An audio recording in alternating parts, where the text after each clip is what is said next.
Hello, everybody, and welcome back. It is Monday, January 25th, 2021, and you are listening to episode 101 of the Can I Say Something podcast. I am your host and recluse with a juicy caboose, Damien. Joining me today is... STH. On today's show, we will be discussing what we've been watching, reading, and listening to, including The Legend of Drizzt, WandaVision, The Mandalorian, and more, and then concluding with an in-depth discussion of the first two Steve McQueen Small Axe films, Mangrove and Lovers Rock. Right into the show, bicycle@gmail.com, bicycle on Twitter, subscribe on iTunes, Stitcher, Google Play, Spotify. Rate and view it on Apple Podcasts. Tell a friend, family member, or stranger. Dion, what's going on, buddy? Hey, buddy. What's going on with you? Not much. I felt a weight lifted off of my shoulders sometime, let's say Wednesday around noon. Yeah, I know. You finally got to talk to me. I got it. Yeah, I did finally get to talk to you in person. That was great. No, talking about the inauguration of Joseph Robinette Biden Jr. Who dat? Brand new president of these United States. Not my president. Congratulations to all parties involved. Yes. Yes. How does that make you feel deep down inside? Does it make you feel deep inside? Yeah. Well, it's one of those things where I think on a normal basis, on a normal day, would have said, all right, fine, we're going from a normal Republican president to a normal Democratic president. Not much will change for myself. Probably not much is going to change for many other people as well. But we didn't really have a normal last 4 years. Didn't have a normal Republican president. So I'm very, very happy on many levels. Part of my brain knows that a lot of stuff won't systematically change on a lot of fundamental levels. You know, still going to be systematic racism and police brutality and all that nasty stuff. Still going to go on probably.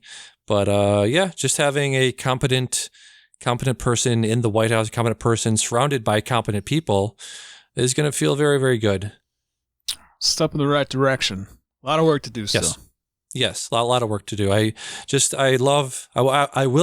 looking forward to loving not waking up at 2 a.m, seeing an alert on my phone that we got pulled out of another, international organization because we were run by an orange man-child who didn't understand how things worked in the real world. So that'll be nice going forward. Now you get to look forward to the alert where he gets kidnapped or he agrees to a deal with the Russians and all our trade secrets are exposed.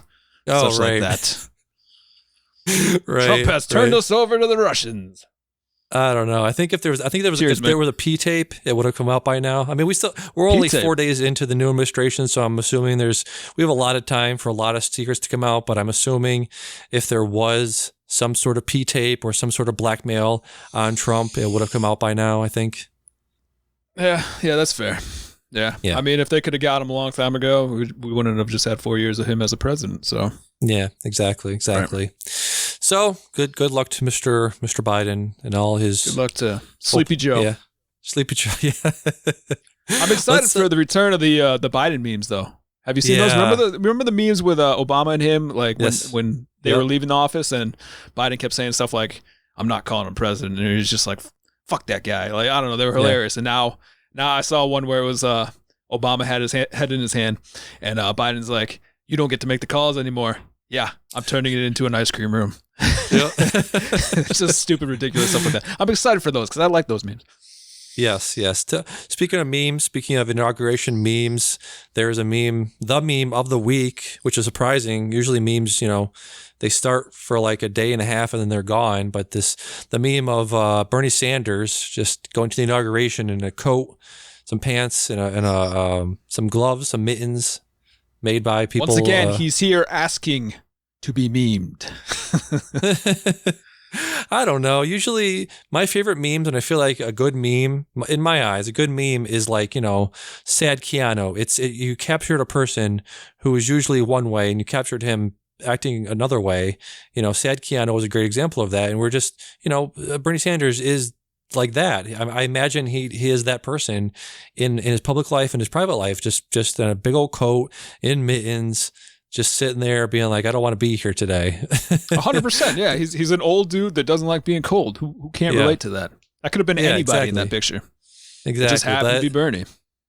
That is the meme of the week, I guess. And I wrote in our document, in our topic document, I don't really like it. It's not one of my favorite memes. It's really not that great.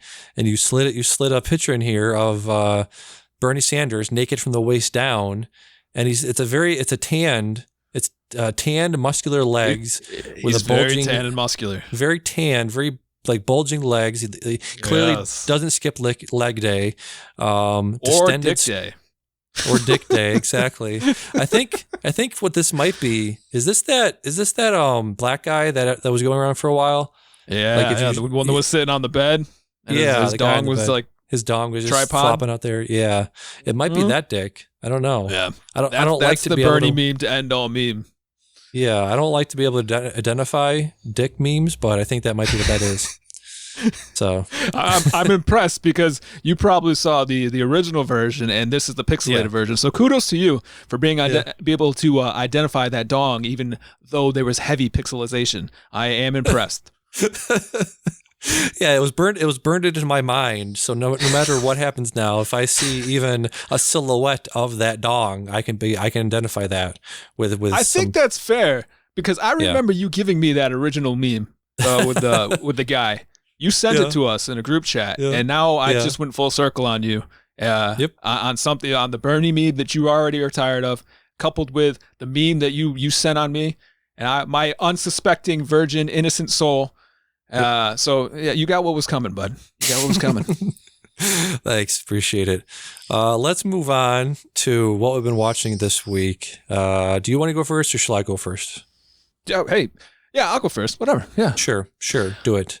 So I'm gonna do this thing from now on. I remember you saying you wanted this to be like a pop culture, podcast and everything like that. So I'm gonna try to stay with it this year. That's my New Year's resolution. I'm gonna watch one movie, one album, one podcast, and a show. One show. Yeah. All throughout the week. Just for something to talk about. I'm gonna try to keep them all in 2021. Okay. So I watched a couple movies this week. Outside the Wire, I had Anthony Mackie. He was the star of it.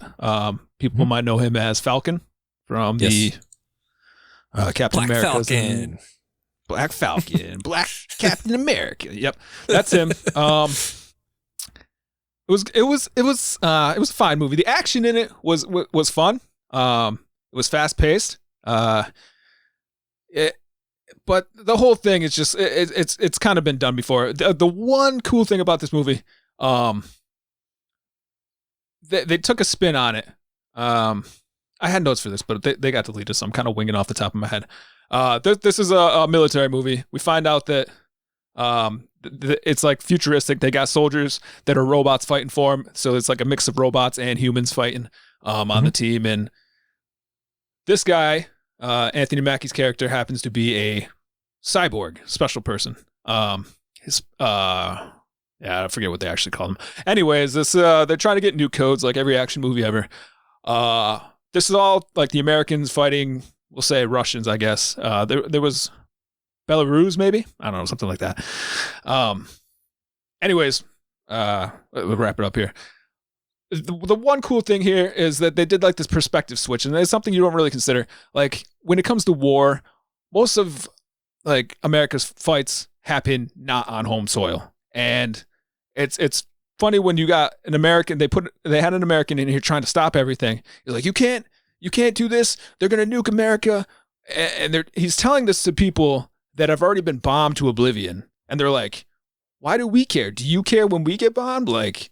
As long as they're not bombing us again, that works for us. Just like it works for you that you're not getting bombed. They're bombing us, you're not getting bombed. So our hearts aren't bleeding for you right now.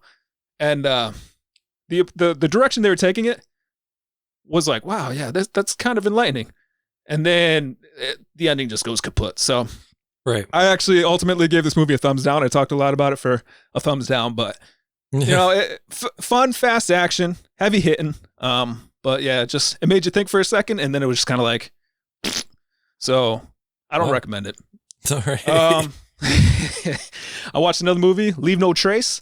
So Hunter x Hunter left a terrible taste in my mouth. Uh-huh. You had that dad that was living off the grid, kind of ruining the family. No one wanted to be there. Leave No Trace kind of has a similar feel to it, but not so much. This stars Ben Foster and Thomasin McKenzie. They're father-daughter living off the grid. Foster suffers from PTSD. He used to work in the military, and he has trouble acclimating to a normal life. But despite that situation, they have a real tender relationship. He teaches her how to. She's really advanced when it comes to like stuff she knows compared to what her classmates would if she actually went to school. She knows how to play chess. They play chess all the time, so it's fun. The movie itself, it has a lot of gotta keep moving. We can't stay here. Shit, we gotta go.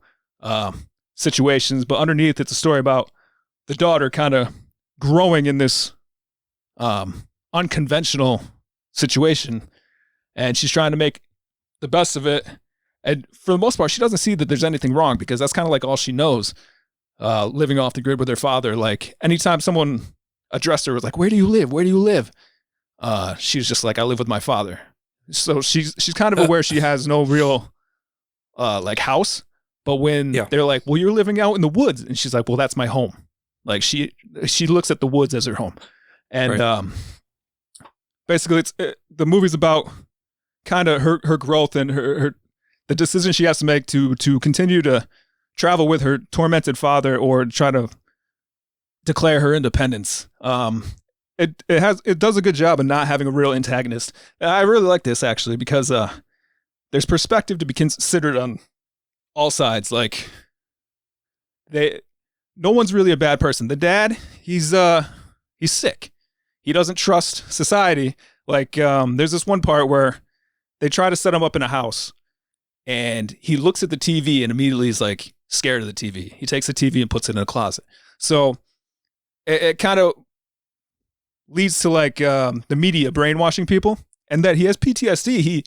He understands that he can't like be a part of this world, like, and it kind of shows the dangers of like how easy it could be to be like brainwashed. And like, I don't know, when we say like Trump supporters and how they deal with him, like I know veterans that like really believed in Trump, that he was doing good for them, and it was kind of like the same thing. You could almost see like he was scared of what he could become if he just kind of let himself sink into that. So he would hide the TV and everything. But then like say like when cops kind of find their camp and they're like, "Well, you can't be living out here. Like this is public land." They're just doing their job. And then you got like the daughter who's kind of just like, she knows that this isn't a normal situation, but at the same time, it's all she knows. So it really does a good job of making you think on all ends. It asks questions and lets you figure the answer out at your own pace. All the choices, answers have merit. Nothing shoved in your face, and you choose pretty much how little or how much you want to take from it. It's good acting. It's a strong story. Great cinematography because it takes place out in the woods. So there's real great shots. At one point they're in Washington State, so you just got this crazy forest, and it's really beautiful, and it kind of like captures the beauty of what Hunter x Hunter kind of started with, and none of the flaying, Yeah. So it's a good movie. I enjoyed that. Okay. That was a thumbs up for me. I'm not going to give him numbers anymore. I'm just going to give thumbs up, thumbs down. Okay. Thomasin McKenzie is from Jojo Rabbit. Very good in that as well. Yes. Thank you. Yeah, she was the girl. I was wondering where I couldn't place her face, and it didn't occur to me to go look up the rest of her stuff. Ben Foster, though, like, he's kind of a... Would you say he's that guy? Yeah, very much so. He always seems to play these roles where he's just like not with it in his head, where he was in Hell or High Water, right? He was the crazy brother. Right. So I don't know. He's an interesting actor. I'll put it that way. He does. He really does the tormented inside thing really well. That's his thing. Yes. Yep. Love him. Let's see. I could. I'll jump in. I listened to album. Yeah, I want to guess what this is before you say. So in the notes here, you have Kiwi Jr. Cooler Returns. Is it a rapper or a SoundCloud rapper using sound clips from the Dragon Ball Z movie Cooler Returns? You know what? It's not, but I actually had the same thought too. So I'm going through like the internet trying to find like something where it's just like, give me a freaking list of albums that have come out, or like give me the top rated songs or whatever. But like that's kind of like biased. Like, do I want to sit there and listen to? I'm finding a lot too that a lot of the top songs, they're singles. Like they're not coming out like an album anymore. You know, there's not more than one song. So I was looking for specifically an album to listen to. This came out in 2021. Actually, today or yesterday, 22nd. But so if I was to describe this, I'd say this is slacker rock. Do you know when I say slacker rock, what would you say that is? Slacker rock. Does it sound like stoner rock, like Queens of the Stone Age? Or when you say stoner, maybe a little bit of that vibe. I say that was stoner. Yeah, you're right about Queens of Stone Age being stoner rock. I say, but slacker rock, kind of like a lazy rock, like Weezer. Yeah, but it's got like the upbeat, like breezy kind of feel. Like if yeah, I don't know. It's just rock music played by a slacker, I guess, so you could call it that. You can hear it in his tone, which is like, I don't want to wake up today. I'm just gonna sit here and do shit. Yeah. But anyways, the album, they experiment with folk music by like indie rock, slacker rock, indie rock, experimenting with folk by using like acoustic guitar, organ, harmonica. Harmonica made a play in it. It feels breezy. If I had to name a song, I'd tell you listen to Waiting in Line. It sounds like a song that could have been in a Scooby-Doo montage, like when they're running around like through each door trying to find each other. Surfer rock. Well, this song in particular has like a surfer feel to it. If you listen to it, yeah, you're right about that. But for the whole album, I would generalize it as a slacker rock. Gotcha. I wouldn't search it out again, but it does create a nice ambiance. Like I said, if I was in a pool, floating on a pizza raft or something, and I heard this, I could vibe with it. But I wouldn't seek it out myself again. Gotcha. So it was fine, but nothing special. Yeah. All right. And I'll give you one podcast I listened to. It's called Song Exploder. What musicians, they take apart their song, they talk about a bit, and how they went into making it, the ideas behind it. It also turns out that it's a Netflix series. I haven't watched any of the Netflix ones, but I imagine it'd be pretty cool. They're like 30-minute episodes. The podcasts range from like 16. This one in particular was 16 minutes. It's kind of wild to hear a song split into parts. Like I know, like I don't know how many people know it for podcast stuff. When you're talking about it, I'm on a separate track. You're on a separate track. You put music in. Yeah, it's that's one thing. But when you're hearing a song split into parts, it's just kind of eye-opening, I suppose. I remember how long did it take you to realize that a music video, the artists in it, they're lip syncing?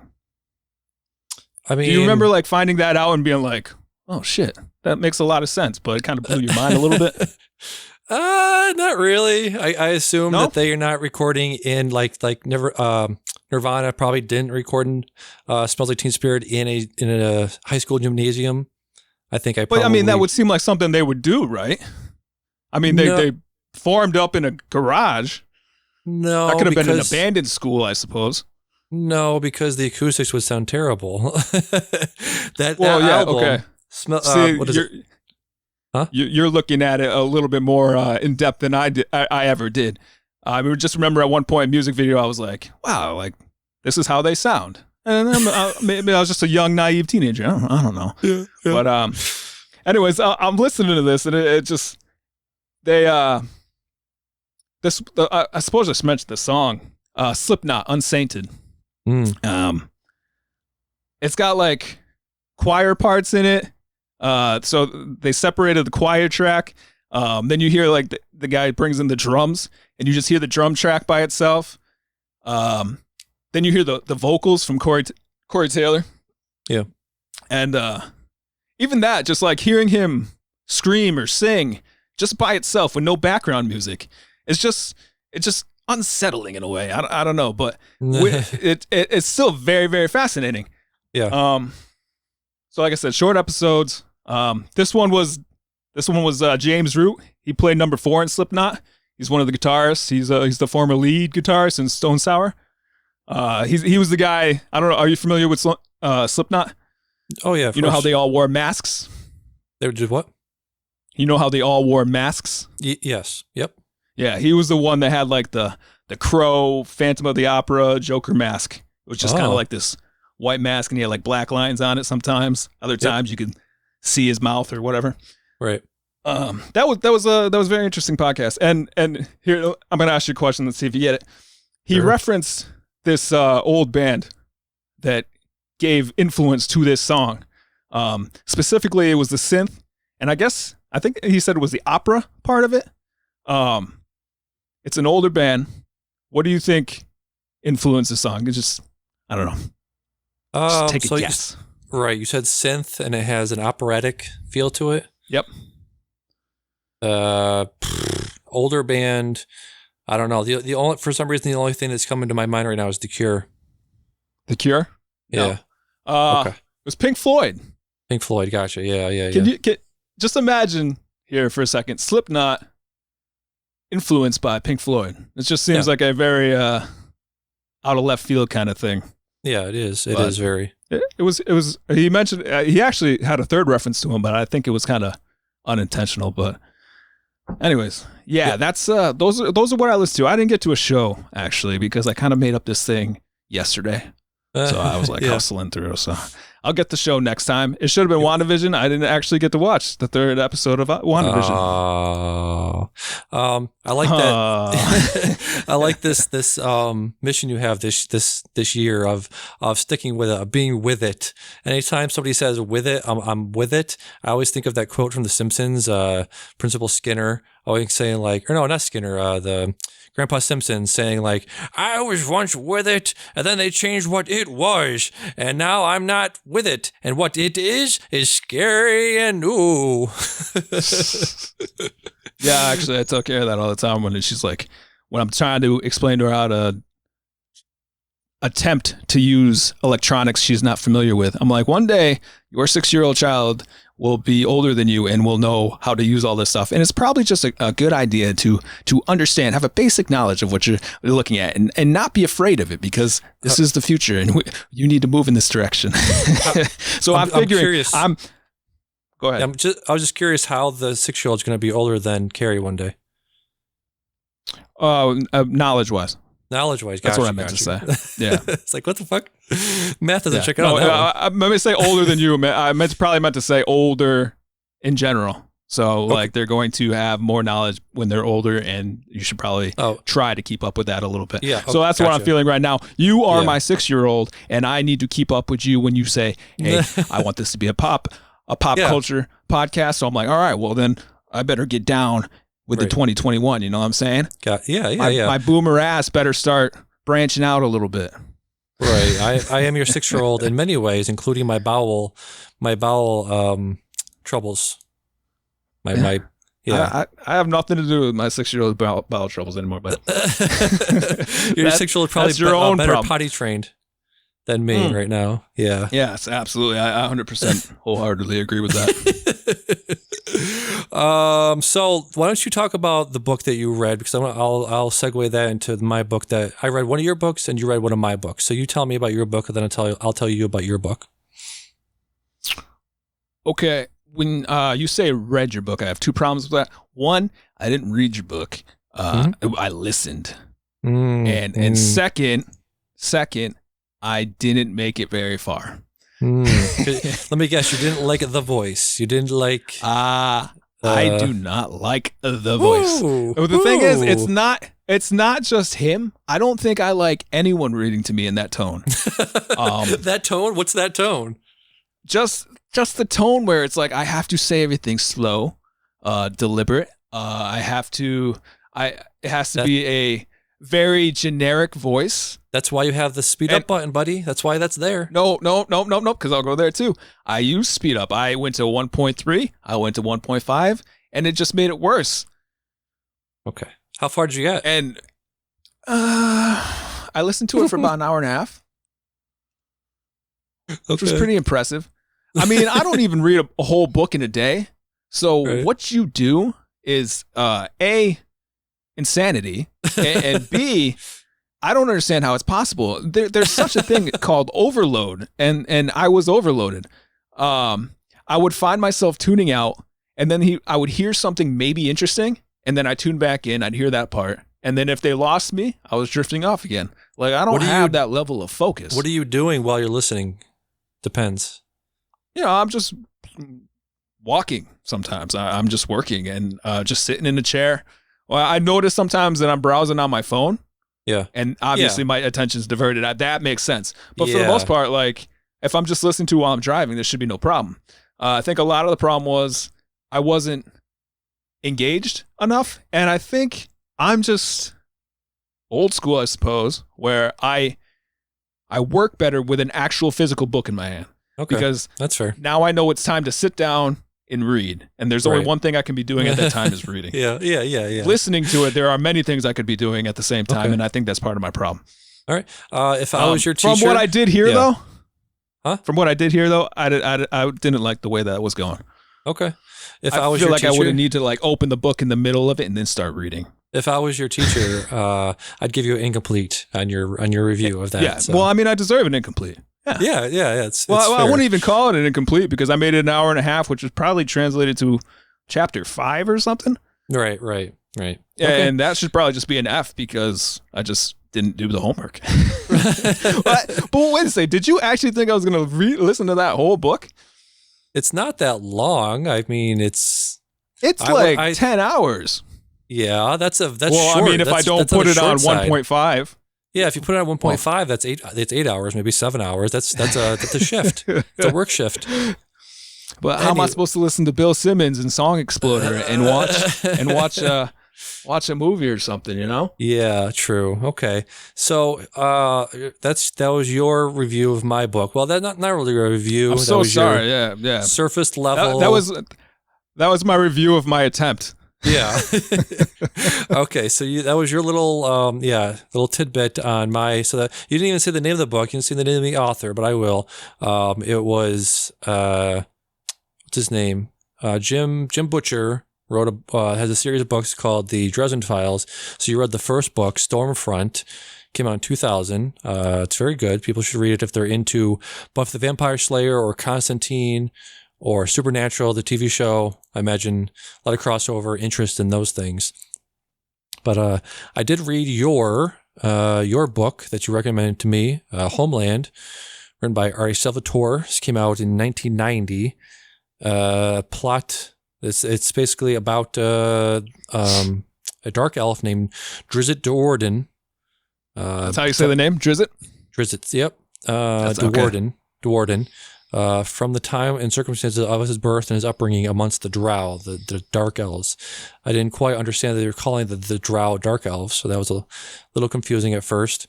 And so it was a derogatory term for him. Yeah, did you catch that? Yep. The what?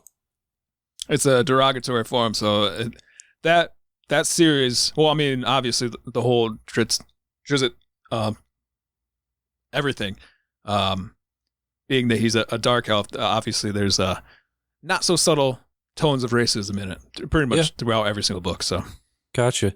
Well, yeah, racism and also like I don't know what you would call it. I don't know what the reverse of misogyny is, because it's a matriarchal society, which means that the women are in charge. So I don't know what you call women who hate men. I know talk about your privilege. Yeah. So I read this or I listened to this book, I should say. Very not you well. should say. Yeah, not well narrated. I mean, it's not. Again, a lot of what I'm going to talk about with this book is not his fault. It's not R.A. Salvatore's fault that I didn't like this. I'm not really into epic fantasy or high fantasy or stuff like that, except for Lord of the Rings and like Dune.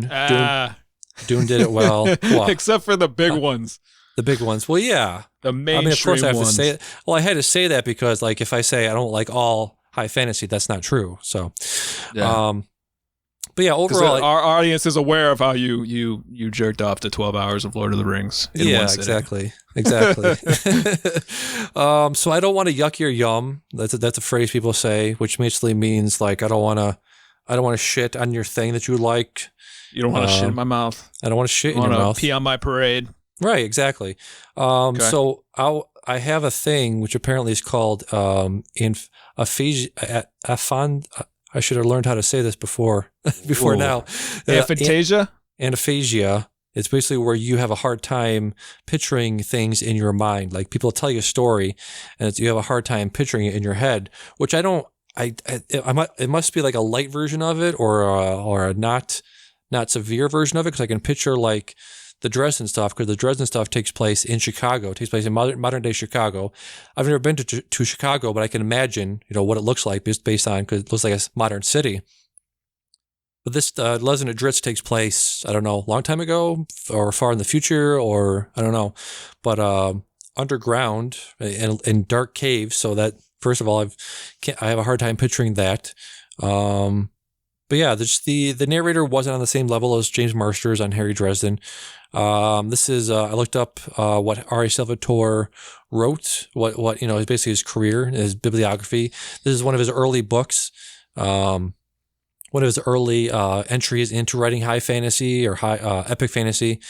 And just little phrases here and there, little descriptions like, I feel like if you're a writer and you have to say, quote, quote, he said sarcastically, it's kind of awkward to say, because if you're writing a dialogue in a way that you should be able to write dialogue in a way where the reader or the listener, or if you're writing dialogue for a movie or a TV show, you should be able to write it in a way that the viewer knows that the person is being sarcastic, just in the way that it's written, or the way it's delivered, or the way it's received by the other person listening. They should just know that it's sarcastic. You shouldn't have to say it's sarcastic. Also, I don't know, just reading, like going back and forth between the Dresden books and the Legend of Drizzt books, things like where Dresden will be knocked out, right? And he'll say, I opened my eyes and it was dark outside, or I opened my eyes and it was wet, or it was cloudy, or it was raining, or he'll say something. He'll give a context clue to being like, yeah, I've been out for a few hours, or I've been out for a few minutes, or whatever. A lot of times he's very tired, almost all the time. So he'll be traveling from one location to the other, and he'll say like, I got into the car, I closed my eyes, and a second later we were there. So it's just like this. He's very good at like expressing the movement of time in a way that doesn't actually have to say, this is an hour later. And Salvatore did that a couple of times, where the guy Drizzt got knocked out, and it literally said, I woke up an hour later. And it's just like, I don't need to know that. I don't care that it's an hour later. Also, I don't know how he would know that, based on, they're underground. There's no sun. There's no lights. It's just it feels like an awkward thing to say. Like, I don't know how he would know that. I don't know why I need to know that. Just I don't know. It's a peccadillo I have, but it's just a thing I noticed based on his writing style and Jim Butcher's writing style. So, well, I mean, you are pretty right when it comes to R.A. Salvatore. He has a habit of being wordy. One of the things I don't like, when he gets knocked out in books, he'll say something like, he felt a blow to his head and he knew no more. Like that, like saying that he is now unconscious. Right. But he intentionally says things like that to be misleading. Like he said he knew no more. So it's kind of like a cliffhanger where it's like, oh shit, did they just kill somebody? Yeah. And then you got the thing where he woke up an hour later and it's like, oh yeah, you almost got me. But then after you've read 20 books, all with that line in it, it's kind of like, all right, dude, you do need a new shtick. Yeah. Yeah. You got to think of a different way to say that, because it's now I know what's coming, and no one ever stays dead. So like, come on. It's tough though, because what would you when you say he said sarcastically, you think about when you get a text message or something like that, and if you don't like straight up convey, like say LOL after, like some people like, oh shit, like what I do to deserve that kind of thing. Like I can't tell you're joking. Yeah. I suppose he could say something like, are you against him saying he said anything? Or he said with a wry smile. Would you be against that? No. It's just the like it's a to straight up say the word sarcastically. Yeah, bothers you. It's very on the nose. I feel like showing, not telling is a good. This is a good example of telling and not showing. Like, I think it's also that like you said, you're reading it and it's hard to tell if he is being sarcastic while you're reading the words on a page, as opposed to hearing it in your ears. Like you can say a thing while you're narrating it, you can say it sarcastically in your voice. So that's maybe another thing. The other thing is like he's writing in a third person style, and I can't. I'm thinking back on all the books I've read the past couple of years. I don't think I've read anything in the third person, so that was also very jarring. I feel like it's very hard for me to get immersed in the world and in the character if the story is taking place in the third person. A lot of the interest I have, and a lot of the what do you call it? The connection I have with the character of Harry Dresden, it comes from the fact that I'm reading the book from his point of view.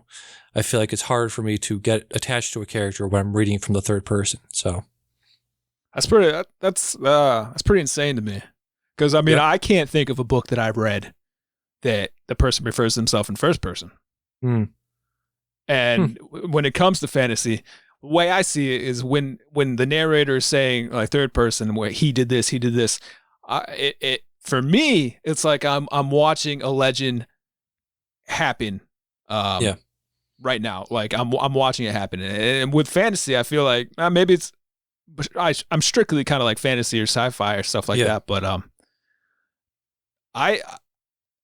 by saying the way I see it is like, say Drizzt is in front of me and his world is in front of me. I can see everything in front of me. I'm not being put into the world. If they were to say is that how you see it? Like when they say are you pretending that it's you in the world or something like that? Yeah, a little bit. Is that why you can relate to it better?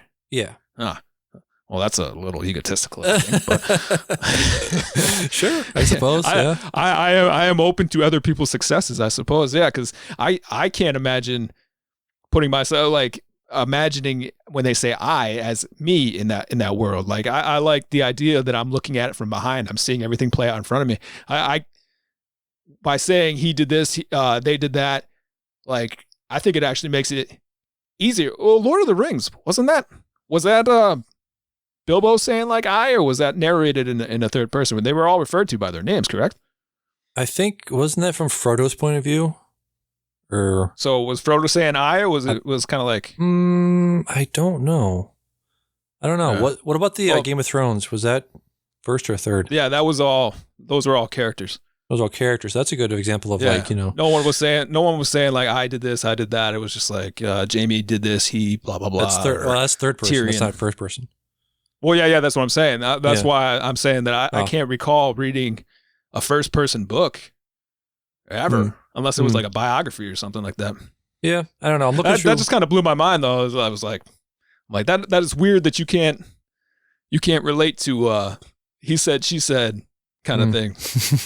No, I can relate. Also, it's just easier to hear it like I did this, I did that. I felt this. Yeah. Like the things when you're reading stuff from Dresden's point of view, it's like, you know, it's like, oh, if it feels cold in here. I felt the presence behind me. I felt my hairs on the back of my neck going in. You know, you get very immersed in his worldview just based on what he can hear, what he can feel, things like that. Yeah, I'm looking through my list here of books I've read, and I guess that I can't remember if the Dune books were first person or third.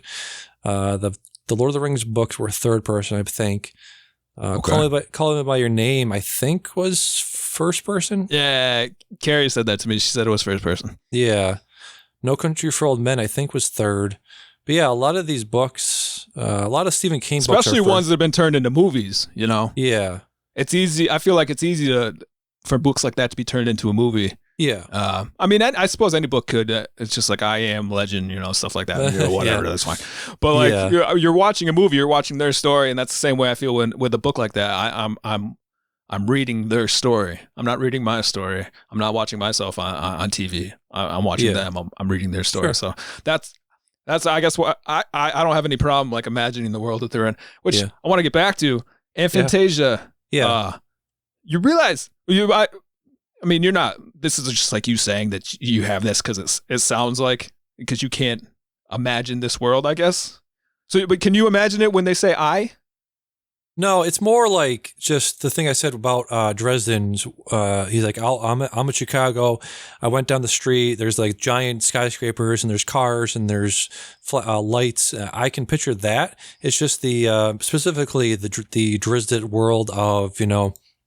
There were it's a giant cave and there's stalagmites and there's the houses are built out of stone and there's giant like, you know, towers built out of stone. It's very hard for me to picture a fictitious world, basically. Even the Lord of the Rings stuff, anything that takes place in a world that isn't ours, it's very, very hard for me to picture, you know, Lord of the Rings stuff or Dune is very, very difficult to like wrap my head around. So it's not, I guess it's like specifically when if we're talking about any book or any piece of media or any book that takes place not in our world, that's specifically what I'm talking about. Okay. I was with you when you were saying understanding Dritz's situation, being in a cave and it's dark.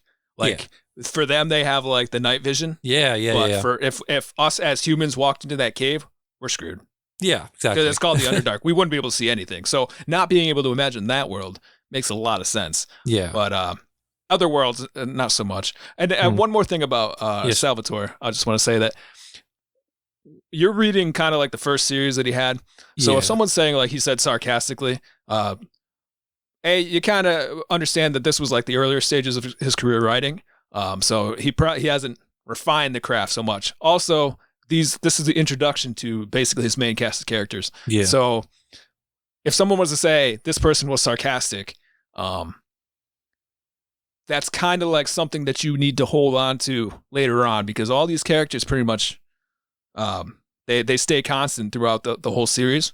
So this is almost like a learning experience. Like you are being introduced to this character. So to say that he said sarcastically, you now know that this character has a penchant to be sarcastic. So as you get further along in the books, you no longer need that data point to and be like, oh, is he being sarcastic right now? Because you know that character is a sarcastic asshole. Yeah. Like if you were saying sarcastically, what were you saying? What, Dritz? Was Dritz being sarcastic or you remember who they specifically said? Yeah, probably Dritz, yeah. He has that dry humor sometimes.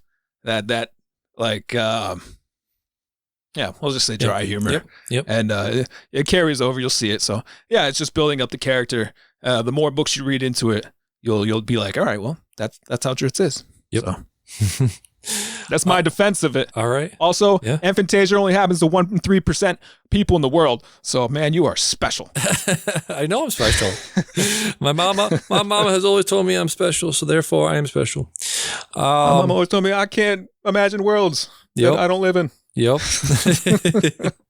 Moving on. So yeah, I watched a bunch of stuff this past week, specifically Disney Plus stuff. Watched all of the Mandalorians. You said you watched all the Mandalorians? You're all caught up? Yeah. All right. So we will be discussing all of the spoilers starting right now for Mandalorian season 1 and 2. Yep. But I like how I did my part with no spoilers, and you're just going to come out and be like, spoilers right now. Yeah, spoilers right now. Just fuck it, whatever.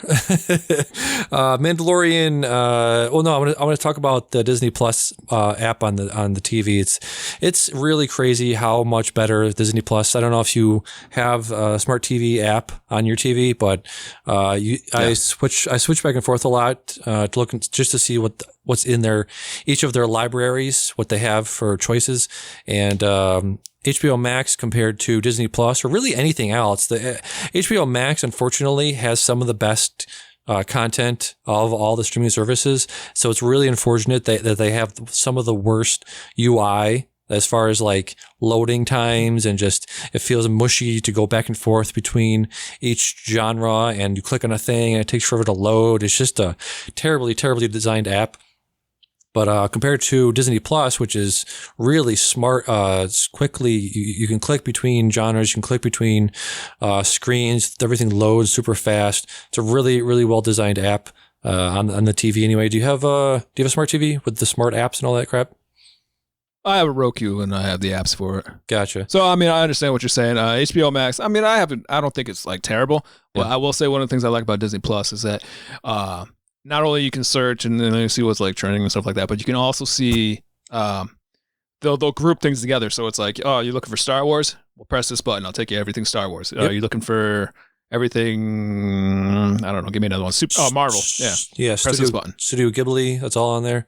Yep. Actually, no, Ghibli's that's a nice feature. On the HBO Max. Yeah. HBO, yeah. Which is like, you gotta search your ass off for it. You use the search bar, you'll find it, but it doesn't have that like quick link really to take you to, all right, here's everything that I was looking for right here. Like that whole genre right here. Yep. Really great TV app, Disney Plus is. So yeah, I watched all of the Mandalorians.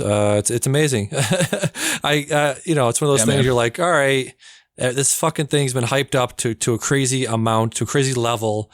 Let's see if it lives up to it. And it actually did. It's one of the few things that have lived up to one of the few things that have lived up to the hype that I've watched in the past few years. But yeah, really amazing music, amazing cinematography. The action choreography is amazing.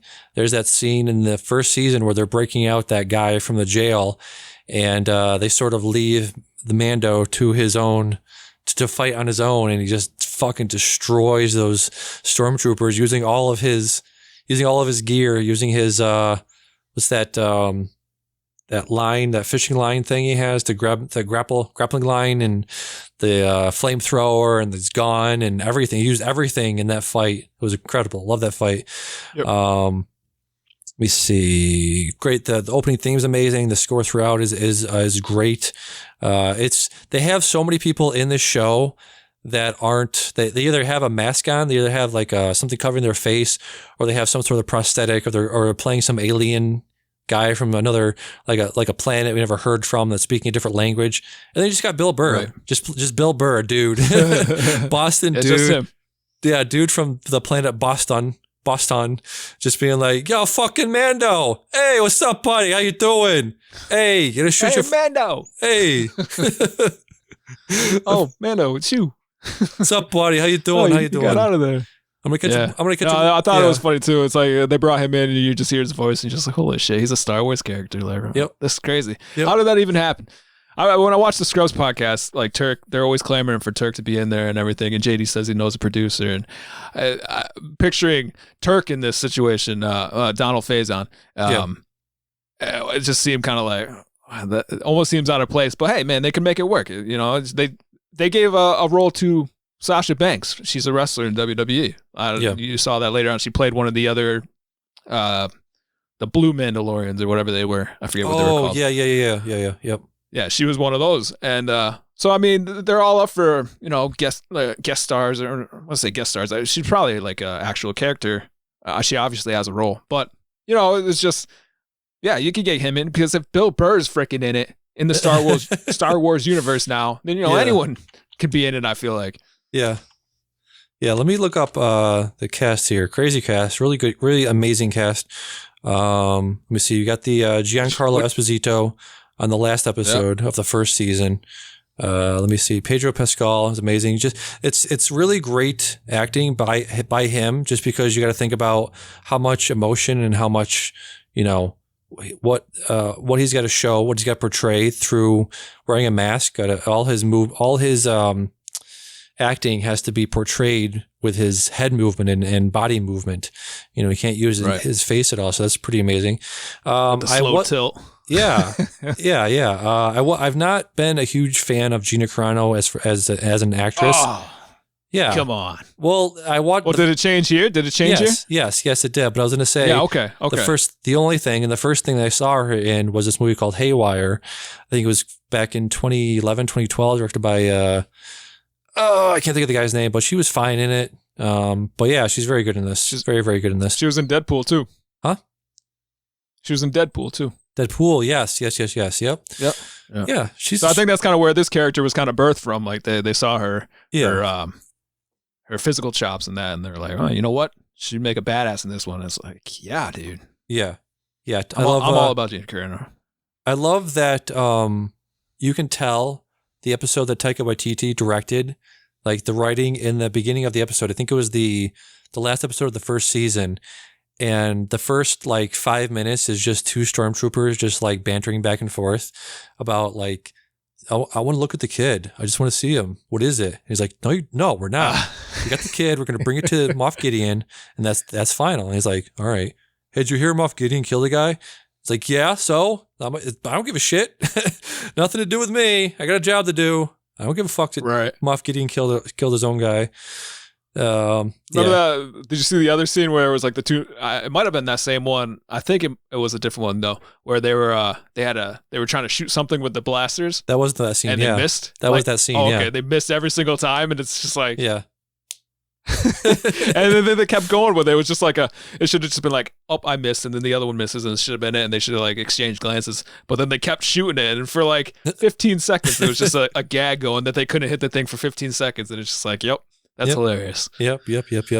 I'm just looking through the cast list. It's massive. I love Horatio Sands. He was in this. He was the blue guy that Mando captured at the first scene in the first episode, and then he comes back. I want to say in the second to last episode of the second season.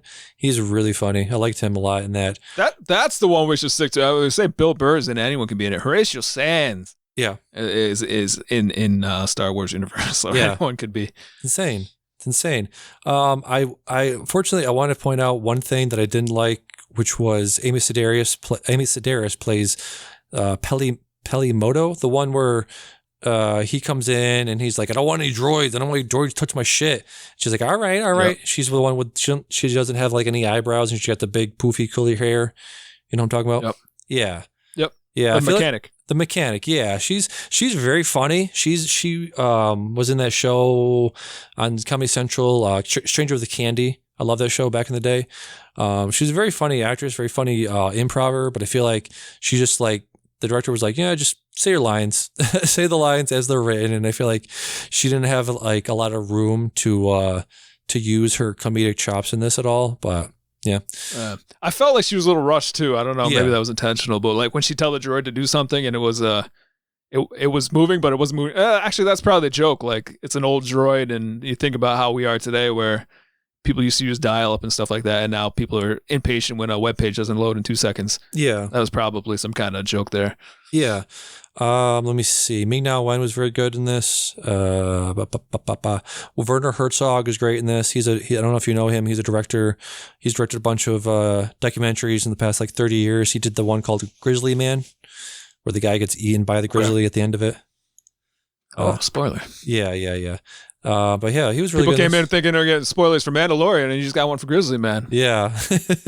You just pissed off all our Grizzly men. But so let's talk about the last season, part of this last season, because everyone was freaking out about it. So the last episode, they are trying to get the dark saber from Moff Gideon. Yeah, that thing's sick, by the way. It's a fucking. I've never even heard of a dark saber, never seen one, but I want one right now. So they're trying to get it back trying to find her name for one of the Mandalorians, or what was her name? Whatever. Yeah. one of the Mandalorians, like she's the head of the Mandalorian people, but to be the head of them, she has to have the darksaber. She has to win it from somebody. So Moff Gideon has it, and they want to get it back. And so they're on this freighter, this Imperial freighter, and they storm in, and they basically Mandalorian like disarms Moff Gideon, takes the darksaber, brings it to them, and she's like, I can't take it. And he's like, why? Bo-Katan, yep. She's like, I can't take it. And he's like, why? Because she's like, I have to win it from somebody. So they're sitting there arguing about this. And then the dark troopers, start coming in that they built to be like these super like elite stormtroopers that don't have anybody in them. They're just basically androids. So they come in. Mandalorian thinks that he got rid of them by sucking them out of an air trap, and so but they all come back because they're cyborgs. They don't have to breathe. They're droids. They don't have to breathe in space, so they come back. They fly back. Which I was so glad to see, by the way. Huh? I was so glad to see they came back. Yeah. Because it was almost like he couldn't have just beaten all of them like this big evil, and it just opens the airlock and later, dudes. Yeah, they were fucked because it took him like 20 minutes to take down one of them. He had to use everything at his disposal to take down one of them. So they know they're fucked. They come up to the door. They start banging on the door. They almost get in, and then you see one X-wing come in. And you're like, oh, who the fuck is this? I knew who this was, by the way. It was those damn police officers from that spider planet thing. Yeah. Here's your ticket. That episode was kind of freaky. I can imagine if somebody had, any form of arachnophobia, I can imagine they were very terrified at that scene. But that wasn't pleasant. No. So this one X-wing comes in. And they're like, what the fuck is one X-wing, one rebel trooper gonna do against everybody? Do we know all these guys uses an X-wing? Yeah. So then you see this guy come in with a shroud and a lightsaber. So like, oh, okay, all right, it's one Jedi. Okay, I guess one Jedi. Woo, what's he gonna do? So then he just lays down an ass whooping on all these Dark Troopers. Just takes them out like systematically. Is just fucking. Just boof. He's like stopping them with the Force. He's all like, yeah. The robot's like, I don't know what to do with my arms. And then he just crushes them. Force crush. Force crush. Sick. Yeah. Just laying the smackdown on these dudes. And then he comes in. They're like, what the fuck? What the fuck? Are we going to let this guy in? It's like, yes, let him in. They're like, okay, I don't know about this. So they let him in. Jedis don't like Mandalorians. Yeah. So they let him in. He uncloaks him. He pulls off his shroud.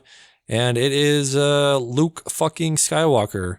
Peak. No fucking way. Oh, fuck. Peak Luke Skywalker. This is post... what is that movie? Return of the Jedi. So it's peak Luke Skywalker. He hasn't been in exile at all, or maybe for a little bit, because this is post Return of the Jedi. So, but it's super powerful Luke Skywalker. It's amazing, and he looked okay. I feel like it was a little like Snapchat filtery, but it looked okay. Yeah. Yeah, those rosy cheeks and the sparkles. It's like, what the fuck's up with that, dude? Yeah. Yeah, so then Mr. Mandalorian gives him Grogu, which we learned what his name was a few episodes ago before that. It was, in fact, not Baby Yoda. Yeah, it's not Baby Yoda. I mean, he's got to be related to him somehow because he is that. Why, because they look alike? Huh? Say it again? Yes. Why? Because they look alike? There's a little... Jesus Christ, dude. There's somewhat of a resemblance there, yes. Yeah, a little bit.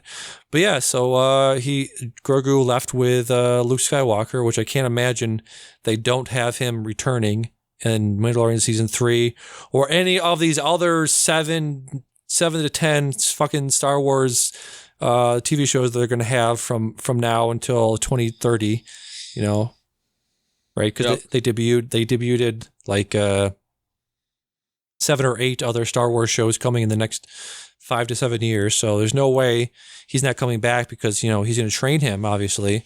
And if there's going to be a Mandalorian Season 3 or, what was it? The Book of Boba Fett or right? There was Boba. Yeah, that was that was badass, by the way. That was badass when Boba Fett comes back to wherever, I forget not Django, fucking the big fat dude's name. You just said it. No. Jabba the Hutt. Jabba the Hutt's palace. Boba Fett comes down there, and now that's his palace. It's his palace in Ming-Na Wen is with him. So this is my house now. That'll be interesting to see. Yeah. So yeah. Yeah. Some takeaways from that. When Luke was just walking through the hallway, just fucking owning those black troopers, like. Did you catch the parallel there, the similarities? Someone else had a habit of walking through hallways and owning people And that was none other than Darth Vader. Oh, yes. Skywalkers in hallways are never a good thing. If you were in a hallway with a Skywalker, get the fuck out.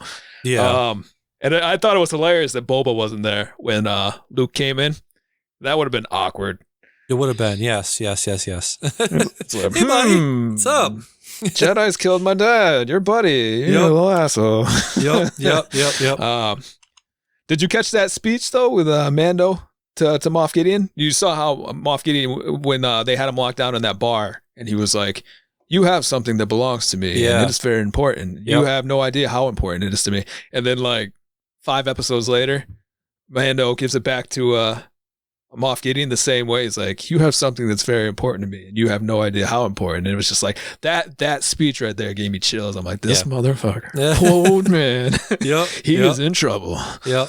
I like all the callbacks they did. There was the beginning of one of the episodes where he's being Mando's being chased in his ship in space, and the guy says to him, I'm gonna bring you in cold or warm or cold. And the guy's like, and Mando's like, that's my line, asshole. Yeah, it's good stuff. This was a great show. I really enjoyed The Mandalorian. And like I said, I'm not even a huge Star Wars fanatic or anything like that, but this was entertaining from episode 1 all the way to the end. So yeah, I recommend it to anybody that's listening if you haven't watched it already. Yeah, there wasn't a lot of fat on any of the episodes. I feel like it was 8 episodes per season. That's a perfect amount. And it doesn't need to be any more of those, but I'm afraid that going forward they're going to be like, we need more. We need like 10 or 12. We need as many as we can get to keep people on the service, you know. Yeah. Well, I mean, you do 8 and just drag it out for years. I mean, it doesn't really matter if it's 10 or 8. Like, people are going to watch those last 2 episodes. So it's going to take another hour of their life, and they're still going to cancel out the end of it. So, maybe. Really, your option is to make it yearly and just I don't know, pump out 10 seasons of it or something like that. Yeah, really saturated, you know. No, but I mean, it matters to me just in the sense of like I said, these 2 seasons are perfect in the way that they're presented because there is no filler episode. You know what I mean? There's no episode where you can look at and be like, yes, that's clearly just a setup to the finale, or that was just a setup to, the next episode or whatever. There was no episodes like that. Right, yeah. Like, the story was consistent all the way through it, but I liked how there was no fat to it where an episode opens up and they're flying towards a planet. There was no like, how did we get here kind of thing. It was just like, this is where we start. This is where we end. Yeah. And they're still going to the end, the end game or whatever, but there was nothing in there just like, you don't need to know what happened between here and there. Like, everything you need to know what happened in the last episode of this, everything between that, there was nothing. Just pretend this is where it starts. Every time I'm flying to this planet or this person's under attack and I'm going to end up helping them. Like, you can see where it was going the whole time, but it's just really cool how it's just like, it wasted no time. Yep. Very, very, very good show. Yep. I will say, I wish that Grogu, that little ball that he always wanted, that was on the shifter. Yeah. I was hoping that he would turn that into like some kind of weapon. Like Magneto when he like sucked the iron out of people and then shot the ball through everybody. Yeah. I was hoping he would like train with the Force and, use the ball as kind of like a training ball, and then, it turns into a weapon for him or something. That'd be sweet. Yeah. So that's Mandalorian. I'm fully into the fucking the mouse, the mouse ecosystem. They got me. I got you, bitch. They got me with WandaVision. So and now I checked out Mandalorians. I'll probably be checking out more, whatever they got going on now. They got me. They got me with the MCU shit. So speaking of so did you say? Did you say anything about WandaVision? I'll just say this was you didn't say anything last time, right? No, I didn't say it last time because I hadn't watched it last time. I don't think. Right, you hadn't watched it, right? No, I don't think I did. No, I don't think you did. No. So there are 3 episodes in. It's good. It's just you got to give me something else. You got to get that story going. You got to get that plot moving. It's been, I don't know how many episodes it's been, or how many. I don't know how 3. long it's going to go for. I think it's 8 episodes, 9 episodes. So I don't know. I feel like hopefully it'll end because there's been, let's say 22 minutes of actual content. It's each episode's like 31 minutes because the credits are fucking massive. You start watching this thing and you're like, that pissed off a lot of people. It's you go into 9-minute credit sesh. Yeah, you go into it and it's like 31 minutes. Okay, cool. Actually, you time it out. It's actually 21 and a half minutes with all the filler, but yeah, just not. It's you can sort of see where it's going, and I just want it to get there as soon as possible. I really, yeah. I don't have patience for anything right now. I just want it. I think they should have either just dropped everything at once or given people more up front. I think they should have at least given the first 3, because I feel like given the first 2, and then you wait a week, and now you're giving me episode 3 without much there still. I just want something else. Like, give me something else to be like, okay, who is this person? What did that action mean? I mean, at the end of this, you get way more than you ever gotten so far, but it's still, I don't know. I'm not used to. Each one's breaking open a little bit more than the episode before, obviously. Yeah, I'm not. I haven't checked out 3, but I can see that that's the direction they're going. It's been a very long time since I've watched a show with the public, or when it's going on, while it's airing. I've watched almost every show I've watched. So yeah, it's been. This is your impatience, Shiner. This is what you hate. Actually, I didn't consider that. It's a weekly thing, and you hate that. You want it all out at once. I want it right now. Give it to me right now. Yeah. See, this is I enjoy this. I enjoy this part of it where it's like the waiting. Like Better Call Saul, Breaking Bad, it was all like this, and that's fun for me because I don't rush it. I enjoy it. Yeah. I was gonna say, what about WandaVision? Oh, did you ever watch I Dream of Jeannie or Bewitched or Monsters or Addams Family? Yeah. Back in the day, during the summer, and I would watch Nick at Night with my dad every night, every weekend. It would be that kind of stuff at night. They have a block, like every Tuesdays would be I Dream of Jeannie. Every Wednesdays would be I Love Lucy. Yeah, I watched all this stuff a lot when I was a kid. Bewitched. Yeah. So I mean, do you have a spot? It sounds like you have a spot in your heart for this kind of setup. Like, did you feel like this was like nostalgic at all, like watching this? Yeah, I like these. I thought it was refreshing. I thought it was like a refreshing reminder of like old television, and it still has that dark feel to it. It's real dark. If you actually, very dark, yeah. Like really see everything that's going on, and you understand, which I where I think it's going. Just want to kind of processing everything. It's just a very dark concept to grasp. I will say it's like Hanna-Barbera, cross Hitchcock, like very Hitchcockian feel to it. Yeah, I don't know. It's very interesting, and I haven't seen really anything like it. I'm comfortable taking it at the pace that it's going. Yeah, I'm sorry that you are suffering. Yes, I like the aesthetics of the show. I think they did that very well. It's not a parody in the sense that it's like, it's not like the, epic movie, or it's not like the scary movie. It's not going so broad. It's not going over the top with the parodiness of it. It is very much sticking with the aesthetic and sticking very much with the storylines that you expect to see from a show set in the 50s or 60s or 70s. But yeah, it's I like the show on that level of the writing, and the acting is very good. The aesthetics of the show is very good. I like all the sets that look like the sets that you'd watch in the Brady Bunch or things like that. Yeah. What era of TV are you looking forward to them like parodying the most? Did you like stuff like the Roseanne stuff in the 90s or the 80s? Yeah, I mean that's fine. I've seen enough '80s stuff to, I'm kind of this is what I would think I was looking for. The black and white, the cheesy, give me the laugh track. I need to know when to laugh. Yeah. Kind of thing. Pump it in. It's just kind of like this homey feel good kind of thing. Like I miss that television. I don't ever watch any shows like that anymore. So yeah. That reminder, it reminded me of, let's say simpler times, funner times, sometimes, well, not funner times, but just fun times, just being young again. And it still has that touch of the Marvel to it. So I think this is the time period that I was looking for. I'm fine with it. If I had to pick another one, maybe 90s, 80s been played to death. Yeah. Let's say 90s, maybe 70s. I don't know. 70s would be fine. Okay. All right. See Vision with a fro or something? Vision with a fro, yep. Yep. Yeah. So yeah, it's very good. I'll obviously be checking that out every Friday. So I want to shout out a couple more things that I've watched this week. Listen to the Fairy Tale of New York, the Songtopsy podcast that you wanted me to listen to last week. Songtopsy. Huh? Songtopsy. Songtopsy? Oh, I thought it was like a play on autopsy.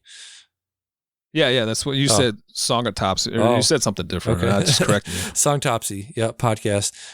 So they broke down Fairy Tale of New York and was comparing it to the Bruce Springsteen cover that I guess came out recently, and it sounds terrible.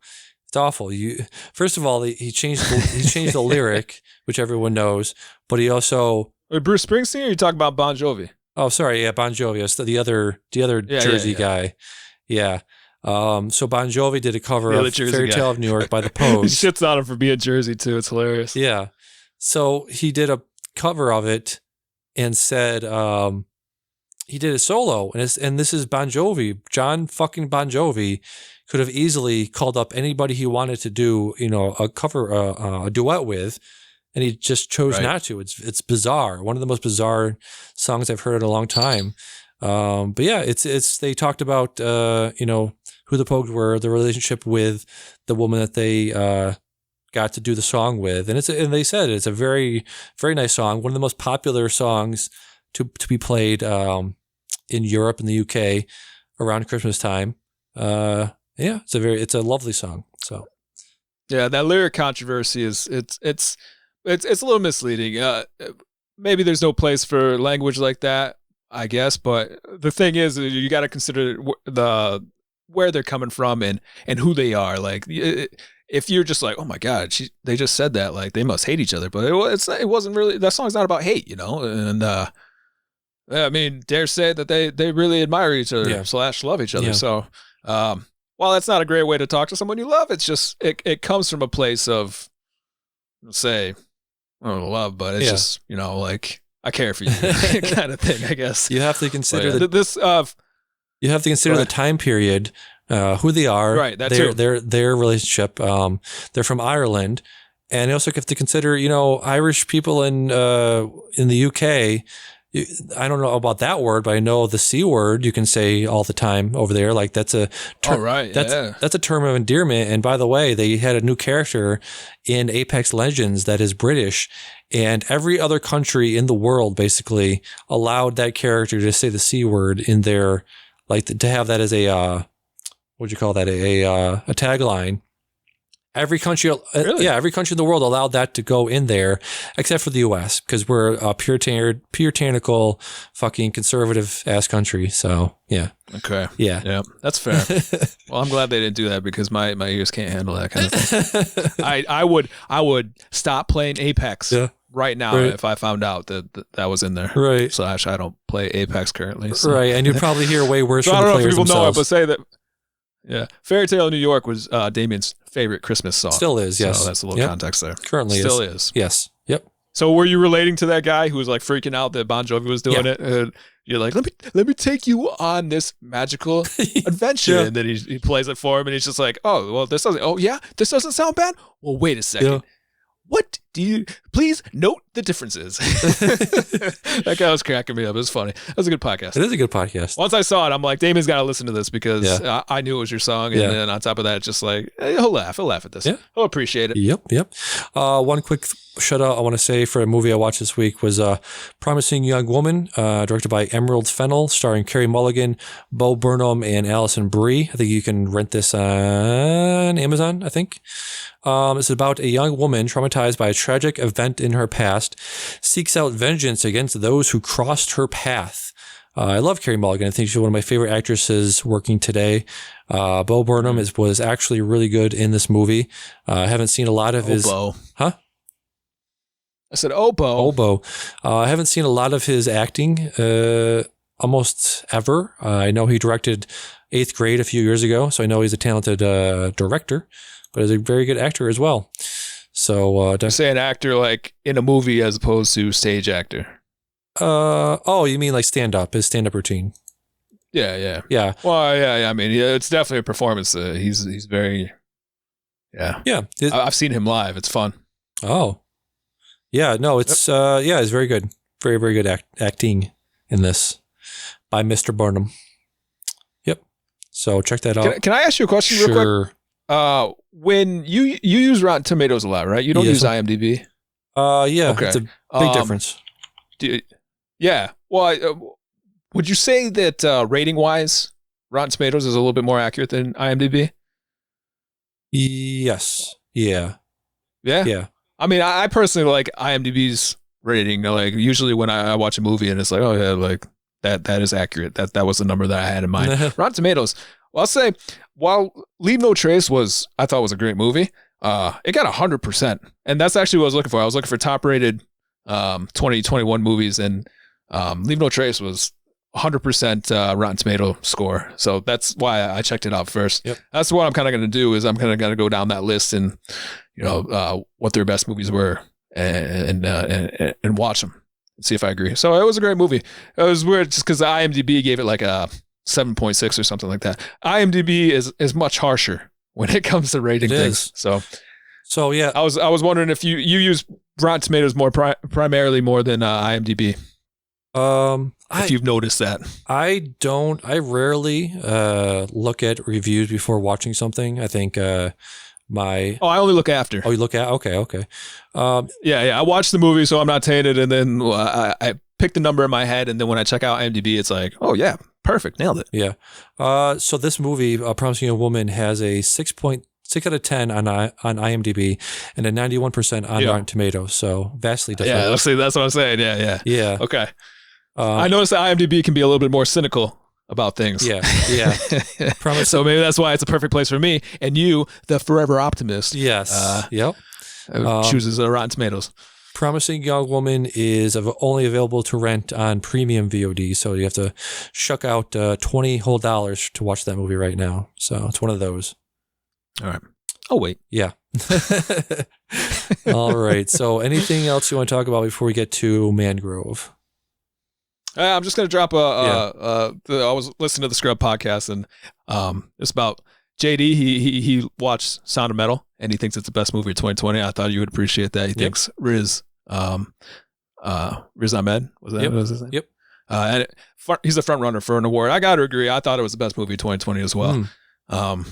He also said something else funny. I don't know if the thought interests you or anything like that, but after the Scrubs podcast is a rewatch of their show where they talk about the show, like kind of. They're usually just kind of off on some they get sidetracked real easy.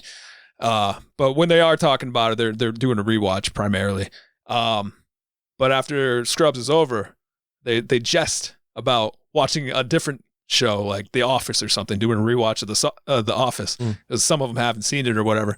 But can you think of a situation where like a cast of one show has ever sat down and watched like another show and then kind of did like a rewatch as if they were doing their own, like The Office ladies, they're kind of doing it with theirs. Yeah. I don't know. I figured it's just a matter of time before someone on Friends does it. Let's say like, has anyone like what they're doing, like Scrubs cast, review The Office? Or do they just shit on it the whole time? Or we did it better, like Simpsons did it, something like that. I don't know. I think it's a very funny premise, and I'm actually wondering why someone doesn't come out and start with that. Like we're the cast of Scrubs, and we're not going to review our show. We're going to review this show. Like that seems like a moneymaker right there. Yeah, definitely. I could see that happening. It'd be interesting to see like what's his name, Martin Freeman, reviewing like the American Office. You know what I mean? Take the British people that they did a British version of and see if, there was a British show called Coupling, I think was the show that was Friends was based off of. There's a bunch of British shows that were brought over to the US. So I think that'd be interesting to see what the originator thinks of the Americanized version of it. Yeah, I agree with that. Yeah. Just wondering what your opinion of it was. Yeah, I thought it was funny. Yeah. I think be very interesting to see what the best movie of the year will be. I'm just looking at the list here, and also the Golden Globes are going to be announced on February 5th, so that'll give us some idea of what might be nominated for Best Picture at the Oscars. But I'm just looking at the list here, and Sound of Metal is my 9th favorite movie of last year. It's going to be interesting to see what they nominate from the Small Axe series. We're going to be talking about Mangrove in a second here, so that's a possibility of that being in there. But yeah, it's just a very, very, very weird year as far as not having Once Upon a Time in Hollywood. That's definitely going to be up there, or 1917. That's definitely going to be Best Picture nominee. Like right now, I've absolutely no idea what could possibly be. Christopher Nolan is right now punching air because people couldn't watch Tenet. Yeah, well, they made except on their microwaves. They made major exceptions to the rules as far as if a movie's not in theaters, can it still be nominated for, Best Picture? I think they're going to take a bunch of Netflix movies like Ma Rainey's Black Bottom. I could see that being in there. I could see stuff like I'm thinking of Ending Things could be in there. There's a bunch of stuff that went directly to VOD that could definitely be nominated this year. So. I didn't know there was actually a rule for that. JD talked about it a little bit on his podcast where it doesn't really matter if it doesn't matter. It has to just have some kind of it has to have some kind of theatrical release, even if it's just for like a day or a week or something like that. That's just enough to it lasts at least hit theaters a little bit. Yeah. So I don't know if they're waiving that whole thing because 2020 was a wash, but they are. Okay. Yep. So with that, you want to get to the review of Mangrove? Let's review it, baby. All right. So let's get to our review of Mangrove starting right now.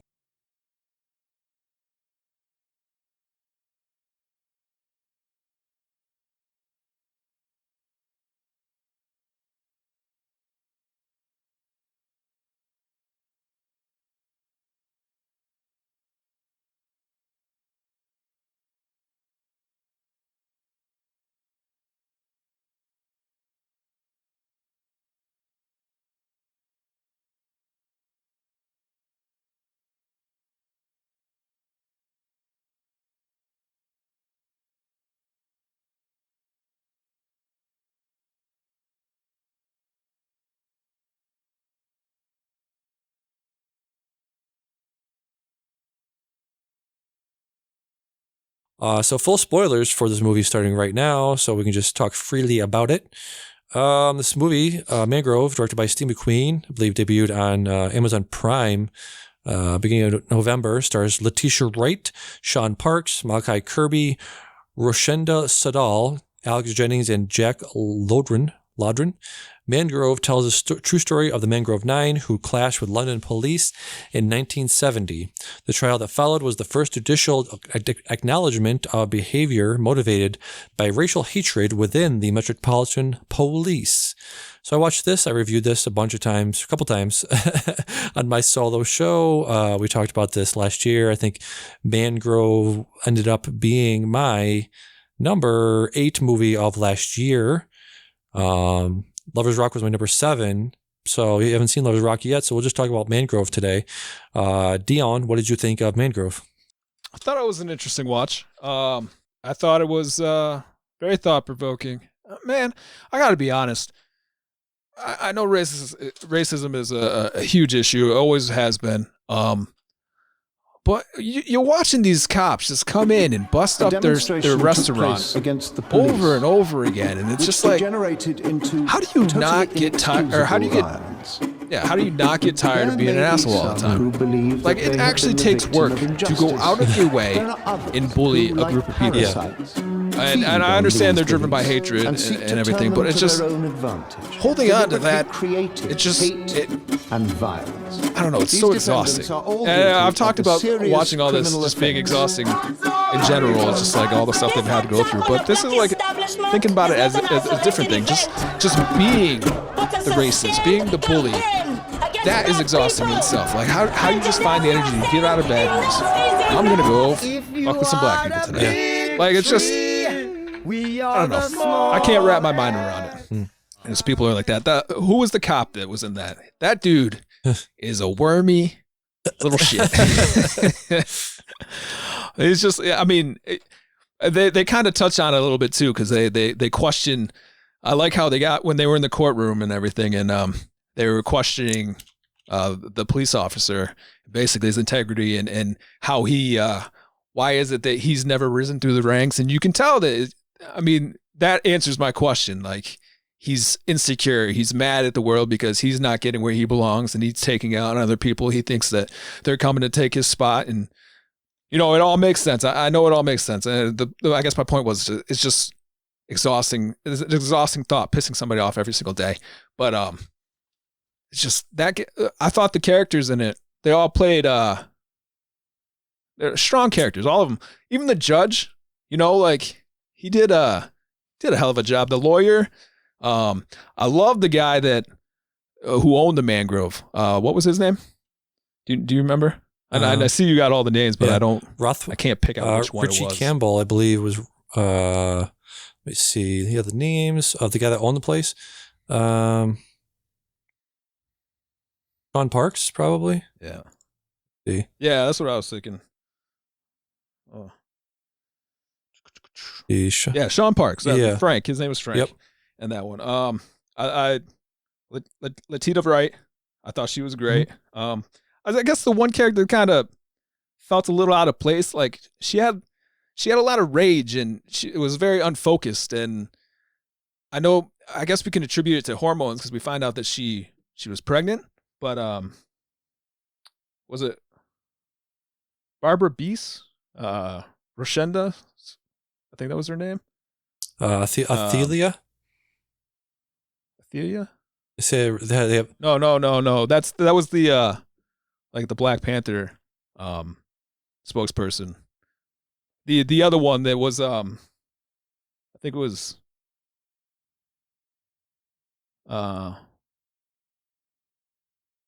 Malachi Kirby's wife. The two that were a couple. Mm. The woman in it just seemed her character was just so pissed off, and it almost felt like at times it was pulling the movement back. It was just when she would get so mad, it was so jarring. Like, I don't know, it was like a rage that wasn't on the same page as the other characters. Other than that, though, I thought the acting was top notch. The trial at the end was just, oof. I mean, they said it took 11 weeks or something like that. Yeah, and that's just crazy. I know the character that played Frank. He was making the argument where it's just like, come on, guys, let's just plead guilty or something like that. Yeah. And it's just like, no, like, well, this guy was trying to get out of it the whole time. Well, not really the whole time, but he was trying to find a way out. He didn't want to be the symbol for this resistance, or at times he did, but other times it was just like, this is too much. I got to stop. I'm going to sell this place. I'm going to close this place down. But sorry, I'm excited. But I don't know. It's just it was just a very powerful movie. It made me think about just a lot of stuff that they had to go through, and that speech at the end that Malachi Kirby, his character, did was top notch. Just great work. I love when he just totally owned the cop on this. And he was talking. He's like, so let me get this straight. Four of you guys were looking through this little itty bitty box. Yep. Like, yep. He was saying it much more eloquently than I am, but he's like, so how did you do that? Because it looks like only one person's head can look out this box, but you said 4 of you were doing this. So where was your head? Yeah. So this one's eye was here, and this one's eye was here, and where were you if you were all looking through it at the same time? Just absolutely owned them, and that's a fun thing to watch when you just when the person's been outsmarted. This it was just good to see them get that victory right there. Yep. Yeah. Sean Parks was Frank Critchlow. He was the owner of the restaurant. Let's see. Roshenda Sandal played Barbara Beese, was the member of the British Black Panther movement, who was one of the more vocal protesters in the film. She was the mother of Howe's son. Maybe that was the one you were thinking of? Yeah. Okay. Yep. Okay. Oh yeah, she had a kid too, and I think she was. Oh no, it was. Yeah. Was she pregnant again? I don't know. I don't remember. Okay. I can't remember if she was pregnant, or maybe it was Latita was Letitia. Her character was pregnant. But either way, it's just her rage seemed just very unfocused, and it felt like it was setting everybody back. Okay. And I thought they could have done better with her character, but this was based on a true story. Maybe she was actually like that, and it was true to form. But did you understand what I was saying? Not really. No. Can you think of the times I was like when she was in no. the apartment or something, and Hal was working on the case, and they had the screaming baby, and just every time she was talking to him, she was like screaming at him, and it was like, chill. Yeah. Like, I know you're mad, but just relax a little bit. Like she was just mad at them too. Like, I don't know. I didn't feel like she was presenting a united front. She was when she was in the defendant box or whatever, and she was watching her husband do the closing statement. She's watching with pride and like that was a beautiful moving speech, but so she was on their side. She wasn't working against them. I felt like they could have directed her rage a little bit better. Okay. Would you ever say to your wife, I understand you're angry because of your hormones? Yeah. You would? Really? Yeah.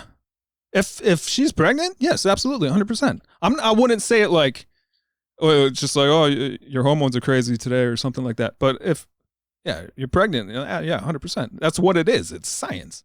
That's not a good thing to say. You can't say to a woman or about a woman, yeah, she's crazy because she's pregnant. Her hormones are out of control. That's not. No. I'm not saying. Well, you did say she's that. Crazy. You did say that. You said she was out of control. I said the rage in her. Yeah. Like, it could be amplified. That's all I'm saying. Like, maybe that's why she was taking it to the next level. She could be angry otherwise, but it's just, like I said, her rage just seemed unfocused. It was coming out at everybody. And while she's mad, I believe she was pregnant. So that's what I'm saying. Like, maybe she was just going through more than everybody else. She had so much more on her plate. I feel like she was having that conversation. She was just like, I'm doing this for my unborn child. Someone said that. So yeah, but she's mad, obviously, because she has to bring a child into this world that, has to deal with all this stuff. But I don't think that can be taken away. You can't censor that. It's just science. I'm not being unsympathetic. If anything, I'm just saying. Right. But maybe that's why. I'm just thinking back to conversations we had about never really, sometimes, always, and you were saying, oh yeah, because she's acting this way. I was sympathetic to her. You were sympathetic, but I'm just saying you're like saying, okay, she's acting rude to her friend because of her hormones. She's a teenager. She's a woman.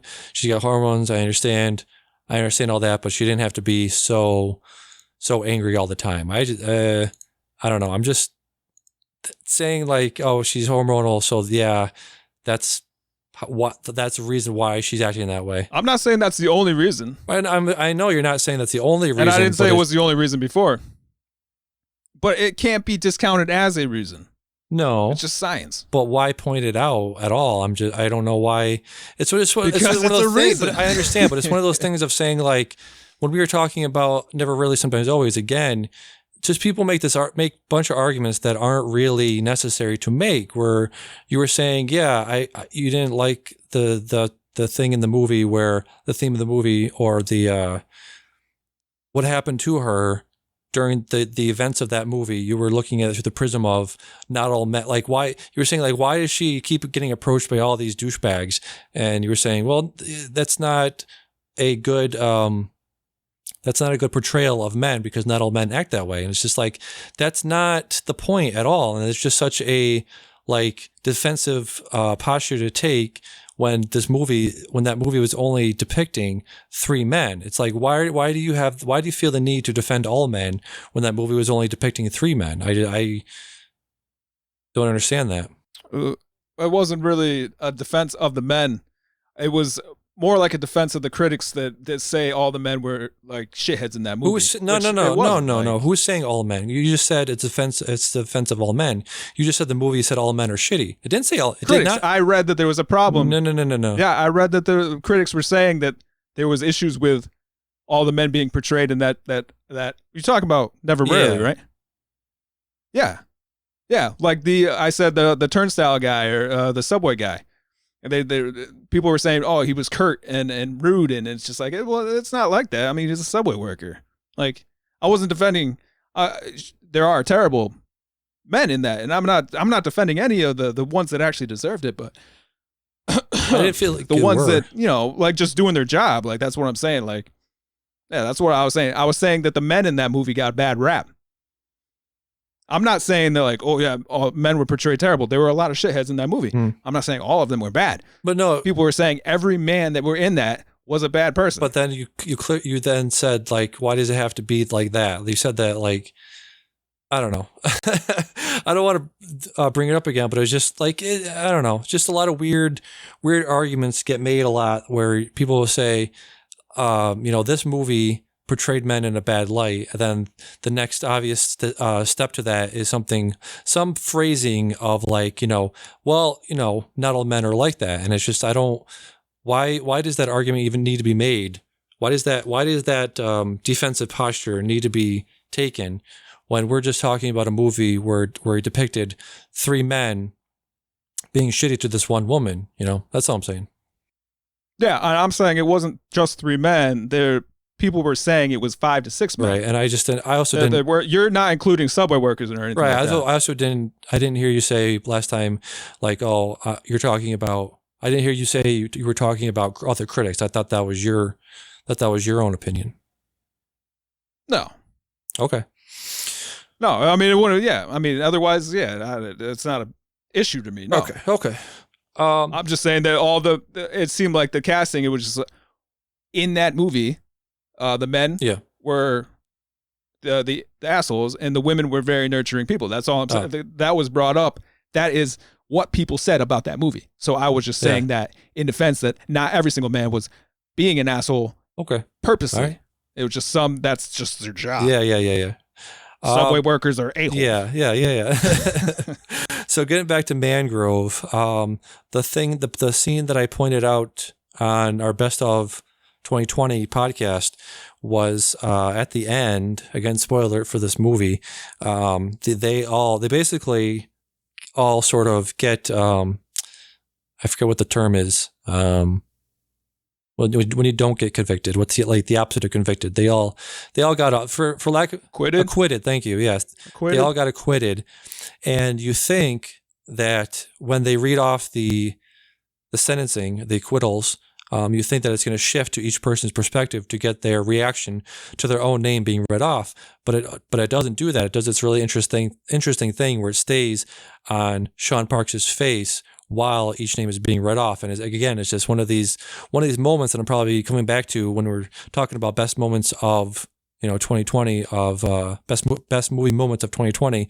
It's one of those. It's the just like that scene in Never Really Sometimes Always where the camera just stays on that person's face and the person has to stay in the moment and in character and showing all these different emotions over, I don't know, what do you think it was, 90 seconds to a minute and a half, 2 minutes on his face of showing his reactions to every verdict. Yeah, it's probably. Yeah, the closing minutes of that movie. Yeah, but what do you think? It was like 2 minutes, maybe a minute and a half, 2 minutes. And yeah. But it was however long it was very impactful, I thought. Yeah. No, it was a nice touch. It was. I mean, it would almost be unnecessary to film every single person's face, especially when the entire movie was based upon them wanting Frank to stay in the fight. The Mangrove meant more to everybody else than it did him, and this was kind of like the result of that. And it was good to see how Frank processed that, because he didn't want to be the hero. He didn't want to be the person that everyone's looking up to or the symbol of all of this, but realizing at that moment that this they were fighting for so much more than just themselves. They were fighting for our community. They were fighting for a place that they could call home. And it just happened to be that Frank was the one that brought it to him. And it was Frank realizing, hey, holy shit, like, look at everything that just happened. Yeah.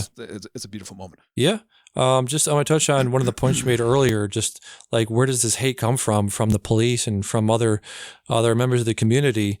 I think it's part of like them thinking, that this is a thing, this is a place for them. I think you'll see if you watch Lovers Rock, it is just like an oasis that these people have built in their community to have a place that feels like home to them. And I think anybody coming in from the outside, the police or whoever, feel like that they're not welcome there because it's only for West Indies people. And maybe it is, I don't know, but that's their thinking of like, oh, you carved out a place, you carved out a section of a neighborhood in our town, how that only West Indies people can go in. How dare you think that you have the power to do that? This is early 70s, and people like to think that racism was over when slavery ended, or racism was over when they had the right to vote, and it's just there's just remnants of it left over in society that we really need to deal with, like on a fundamental level, on a systematic level, like we were talking last week about One Night in Miami. It's just the same fucking shit being talked about for decade after decade after decade, and we have. Right now, this week we had Joe Biden being inaugurated and him saying, yeah, we're gonna focus on, and we're going to acknowledge, and we're gonna take on systemic racism in our society. And you have so many people like just coming out of the woodwork to be like, racism isn't real. I'm not racist. I don't say the N-word. It's like if you were coming to the defense or having an argument that is based on why do we even have to talk about this, then you're part of the problem. You really are. Like, you can't just say, you can't be just neutral in an argument like that. You have to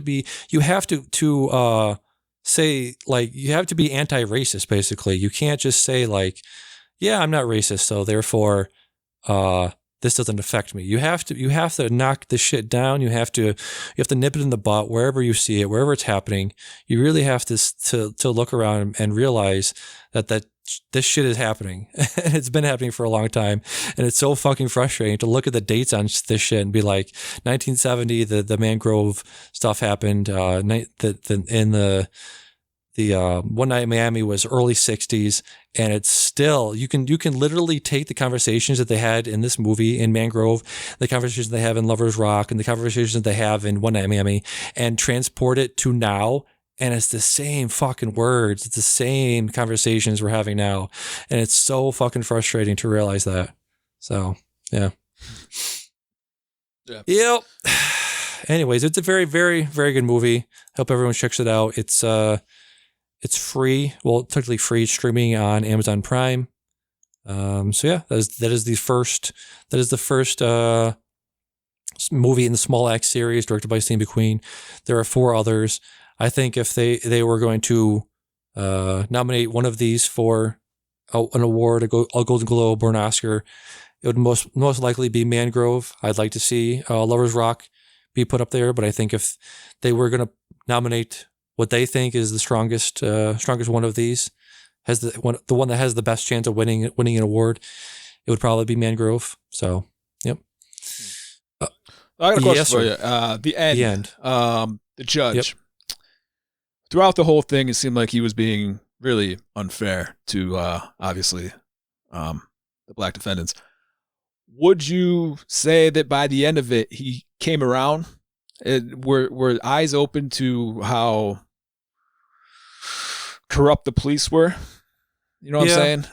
Because he had that little speech at the end, and it's hard to take any of it sincerely because, I mean, they said it like kind of, through the side of their mouth, kind of like, everyone has rights except for you guys.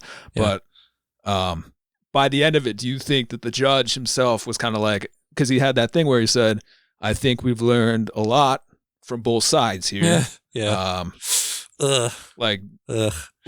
you think there was growth on his part, or was he just saying No. He was. I mean, I don't really know how much further this went afterwards. They had the little text at the end where they were saying that he ended up getting harassed for another few years. He had 2 more trials that he did. So I'm guessing that the judge didn't really.